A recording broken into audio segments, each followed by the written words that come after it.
So what's up people, and welcome to another Alita Battle Angel / GUNNM video. So for today I would like to talk about Grishka and Makaku, who of course is the corresponding character to Grishka in the Battle Angel Alita manga series. And of course, if you watched the movie or if you read the comic, you know that Grishka's role in this part of the story is basically the strong arm of the story. You know, there are other villains in the story, such as Destinova and Zapan, that come out in the movie. But overall, you know, the majority of the fight scenes, save the motorball, which typically in the other stories, such as the OVA or the initial chapters of the manga, do not come out at this time. You know, the majority of the fight scenes are with Grishka and Makaku. And so he plays a significant importance for Alita in that this is basically her first introduction into the dark world after she wakes up, right? I mean, she wakes up with no memory, she's going relatively peacefully, and it's basically this character that brings her back into the dark world of, battling and fighting. And so with that, this character becomes very pivotal because of the fact that he sets up the tone for what to expect as far as battles are concerned in the rest of the storyline. This is especially true for Makaku because of the fact that of the three characters, the Grewishka in the movie, the Grishka in the OVA, and Makaku has the deepest storyline of the three. And because of that, you start getting something beyond just what you see as a typical thug. And that gives you some idea of the depth of the story that you will be experiencing in the future. And so if we look at each one of these characters, we do see a bit of a difference. If you look at the Grishka in the OVA, he basically is just a thug, another mini boss that you can, battle and defeat to keep on going like you would in a video game. There is really no depth to this character. He basically comes out, starts killing a bunch of people. Alita has to stop him, and because of the fight that ensues, basically Alita starts learning about her fighting capabilities. And that's about it. Now on the other side, you have Makaku, who has an extremely deep backstory.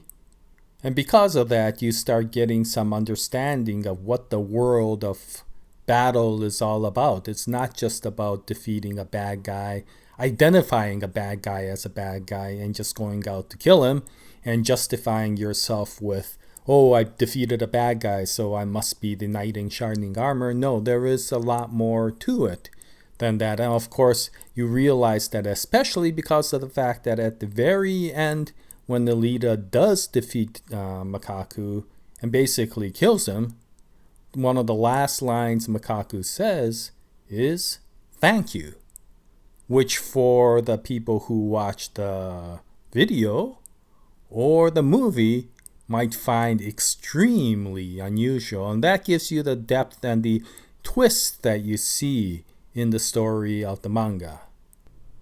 Now the Grishka in the movie is somewhere between the Makaku character of the manga and the Grishka in the OVA, in that he may not still be as deep as the Makaku character in the manga, but he's far more complex than the Grishka in the OVA.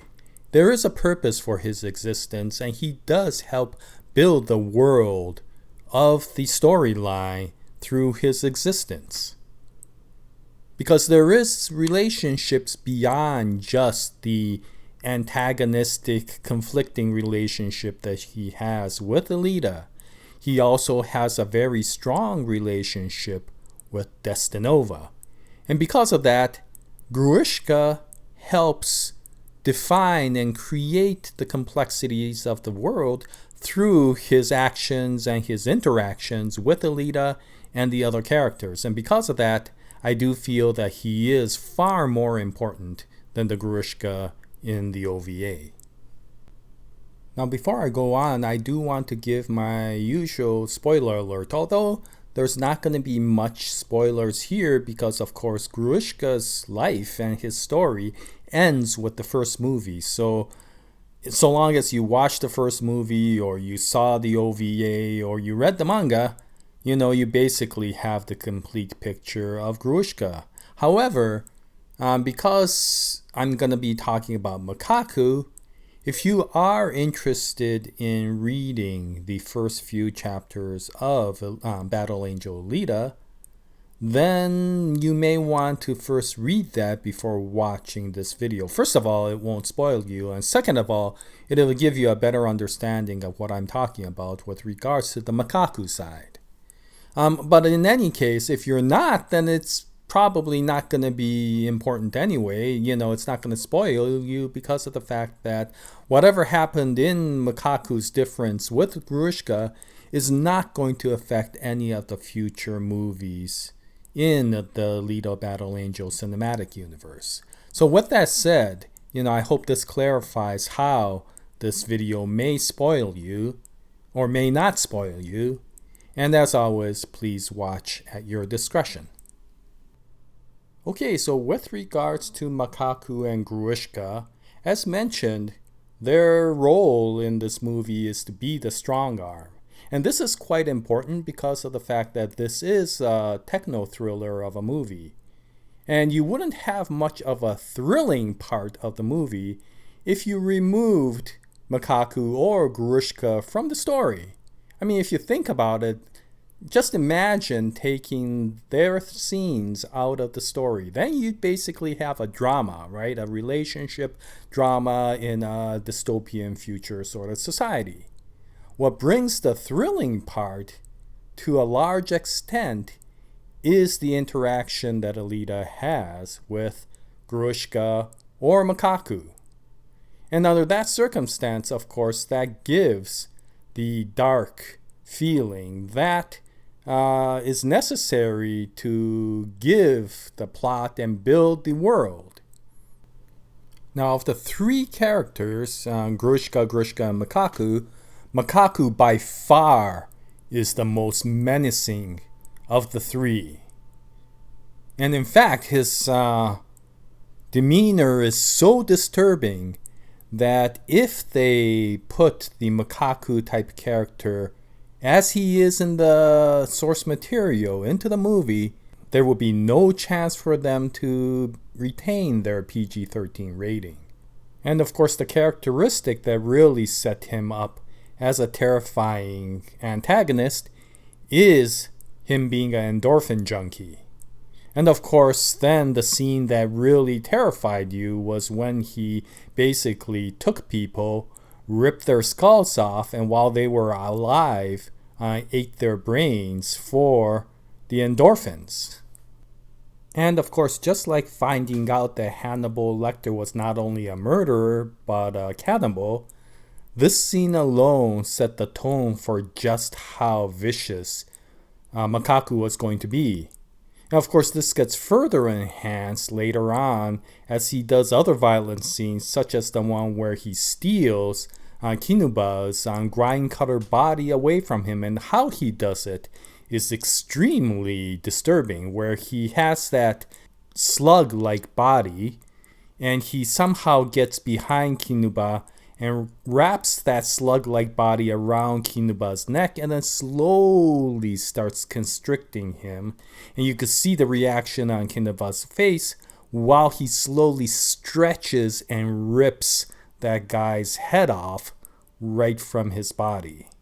And by showing scenes like this, you realize just how demented Makaku is and just how threatening a foe he's going to be to Alita. Now, of the two Grishkas, I would have to say that the one in the OVA was more violent, mostly because of the fact that the video was not handicapped by a PG-13 rating, and because of that, they could show a lot more blood.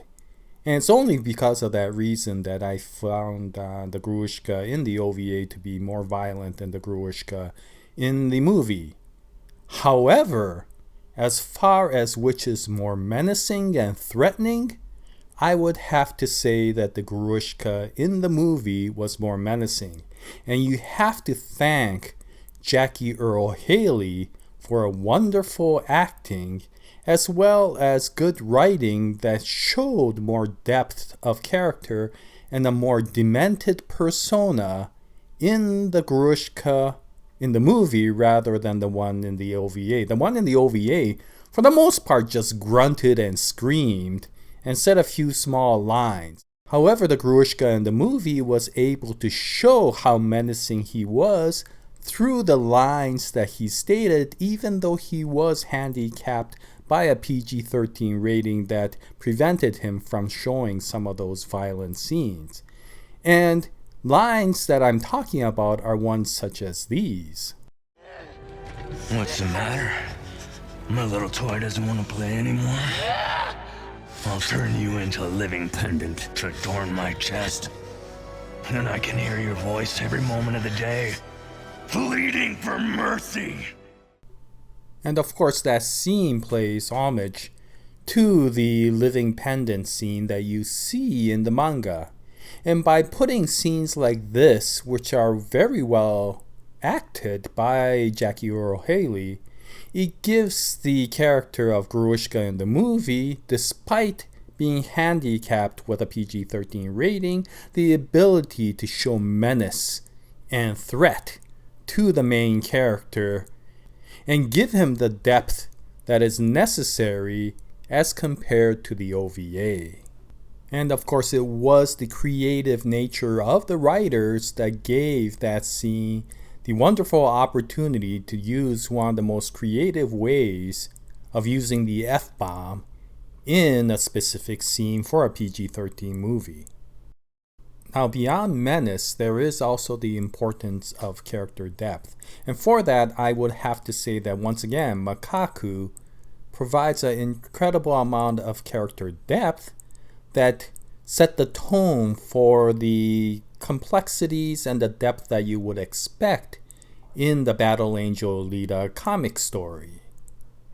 And of course, this comes because Makaku not only is there to provide an antagonist role of conflict to Alita, but has his own backstory that sets the tone for how Iron City and Zalem is like, as well as for a characteristic of a certain antagonist that will come out in the future. So Makaku was an abomination who lived in the sewers of Iron City.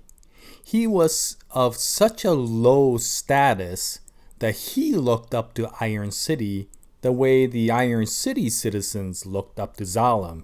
And from his perspective, he had the same sort of dread and wonder to the people of Iron City that they had to the people of Zalem. If you were a watcher of the movie, and if you felt that the people of Zalem was this evil overlord that was controlling the people of Iron City, then you could understand how Makaku felt about the people of Iron City. And this, of course, gets enhanced because of the fact that every time he tried to interact with the people of Iron City, the way, of course, Hugo tried to interact with the people of Zalem, the people of Iron City retaliated to the point that he got so far injured that it almost costed him his life. And it is at this point that a certain gentleman with funny glasses came to actually rescue him and save his life. But this wasn't out of pity or benevolence. This was out of cruelty and curiosity to society. You see, Destinova has always been one of those people who was very interested in karma and how situations will go based upon the things that happened in the past. So he gave Makaku the ability to live on, but as a form of a slug-like being that required him to steal the bodies of other people. And as much as he saved Makaku's life, he did not take away his pain. In fact, he left it there such that the only way Makaku was able to ease himself temporarily from the unbearable pain was for him to actually kill other people and eat their brains for the endorphin rush. And by doing so, of course, this created the situation of an abomination and a threat to Iron City that made everybody terrified of him. And of course, him have the ability to have revenge on the people of Iron City, but at the same time be terrified of his own presence because of the things he was doing to them. And by creating Makaku in this manner, Yukito Kishiro was able to give a character who was so frightening and so menacing and much more disturbing than the Grewishka characters in either the movie or the OVA, and yet the readers who read about Makaku ended up feeling pity for him, feeling sorry for the situation that created the character in the first place. And of course, eventually, when Makaku meets Alita, he ends up with two sorts of feelings. One is, of course, the anger that he has against her because she gets in the way of his purpose of exacting revenge on Iron City. But the other is, of course, the desire for this capable person to be able to release him from the pain and the sins that he has created for such a long time. And of course, when Alita finally does defeat Makaku, he finally comes to a point of peace and realizes that he is finally being released from his sins, and because of that, he is grateful to Alita and is grateful to the situation of his death. And by doing so, this character provides the first opportunity to the readers to show the simultaneous reveal of karma, point of view, and humanity in such a unique manner that you know that you're going to be reading a very unique story compared to other comics. Now, unfortunately, the Grewishkas in both the movie and the OVA doesn't have this level of complexity or depth. However, the Grewishka in the movie does have some similarities to the Makaku in the story.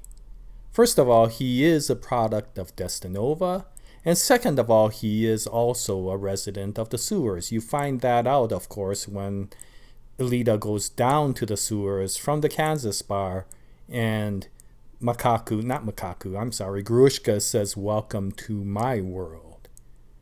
And of course, he gives that little speech about the layers upon layers of world, which indicates that, of course, each successive layer has another dominant entity above it. And of course, him being at the very bottom showed his status in this particular world, and it created the complexity that you also saw from the comic. And so, although if you did not read the story of the comic, you would not understand a lot of this information, at least this was given such that if you did read the comic, you were hinted that although the movie itself did not directly say so, you could associate a lot of the information that you got from the comic to the Grewishka character in the movie. And because of that, I do say that the character in the movie is far more complex than the Grewishka character in the OVA. You know, he is also a product of Destinova, and he idolizes Destinova in many ways, and of course Destinova takes advantage of that, similar to that of Makaku in the comic. Now, the one big difference is, of course, the way Grewishka dies compared to Makaku. And in this case, maybe Robert Rodriguez was giving equal homage to the anime as well as the manga by providing that final demise for Grewishka, which was much closer to the anime than it was to the manga. And also, if you weren't going to say that backstory, the way Grewishka or Makaku died would be inappropriate to people who did not understand that there was a backstory to Grewishka. And so this was maybe a way of balancing everything out to be able to provide a character which had similarities to both the Grewishka in the anime and Makaku in the comic. Unfortunately, though, I do wish they would have put this complexity in, because that gives the multifaceted, complex nature of the story with regards to Battle Angel Alita or Alita Battle Angel, and takes it far, far beyond what you would typically see in good versus evil sort of fairy tale type of stories. But at least the complexity hints were there, and because of that, I do appreciate the efforts that the producers of the movie did for this particular character. Anyway, that's about it for this particular video. So what do you think? How do you feel about the Grishka in the movie compared to Makaku in the manga compared to Grishka in the OVA? If you have seen all three of these forms of media, which do you find to be the most interesting? And what do you think about the differences between these three characters that are basically portraying the same character? Yeah, if you could post your comments in the comments section below, I would appreciate it, because as always, I really appreciate your comments. And anyway, thank you very much for watching this video, and I am very happy that I got a chance to talk about the Frankenstein type of backstory that Makaku has and Grishka in the movie potentially has. And I'll continue to make more Alita Battle Angel / GUNNM videos in the future. I hope you join me at that time. And until then, happy comic book reading, happy movie watching, and happy anime watching. And as always, Jaya, nice day everyone.